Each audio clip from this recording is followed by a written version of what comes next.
দুয়ে দুয়ে চার হয় আর তিনে তিনে ছয়, পরীর বেইমানিতে দিওয়ানা হতে হয়। যে প্রেম পরিমণি থেকে এসে বারিশ গৌতম পর্যন্ত সীমাবদ্ধ থাকলো, সেই প্রেমকে পরিমণি পরিমণি বলে। ঠিক কিনা? অপুর পিছনে লেগে গেছিল কেন পরিমণি? বুঝেই উঠতে পারছিলাম না আমরা। আমি বলেছিলাম যে বডি ব্র্যান্ডের প্রমোশনে অপু বিশ্বাসের অস্বীকৃতি ছিল, আর অপু বিশ্বাসও একটা ব্র্যান্ড নিয়ে আসবেন খুব সাম্প্রতিক সময়েই।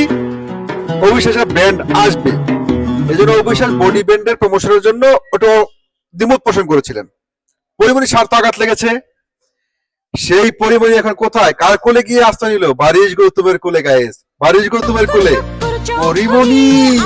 বুবলি আসা বাকি শুধু।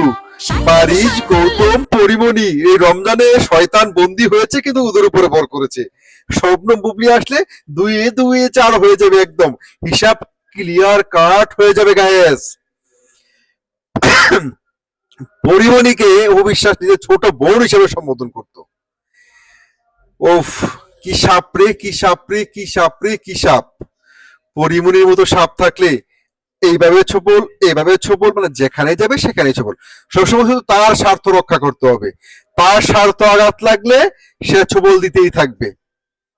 গাইস, আমরা বলেছিলাম না যে পরিমণি বডি ব্যান্ডের প্রমোশনে মাহফুজ কাদ্রি, রিফাত কিপ্রিয়া, অপু বিশ্বাসকে পায়। এখন পরিমণি অপু বিশ্বাসকে আক্রমণ করে বুবলি, বারিশ এবং গৌতমের কাছাকাছি চলে গেছে। এখন তো দেখতেই পাচ্ছেন আমার স্ক্রিনে গৌতম আর বারিশ আর পরিমণির রং রং উইথ বডি। বুবলি আসা বাকি। বুবলি আসলেই এখানে 16 কলা পূর্ণ হয়ে যাবে গায়েস। স্বার্থন্বেষী সম্পর্ক চাইতে সম্পর্ক না থাকা ভালো।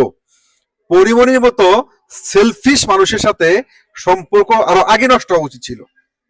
তার মতো এরকম স্বার্থন্বেষী সম্পর্ক টিকিয়ে রাখার চাইতে সেই সম্পর্কে কেরাসিন, পেট্রোল, অকটেন ঢেলে আগুন দিয়ে ছাই করে ফেলাটাই বেটার।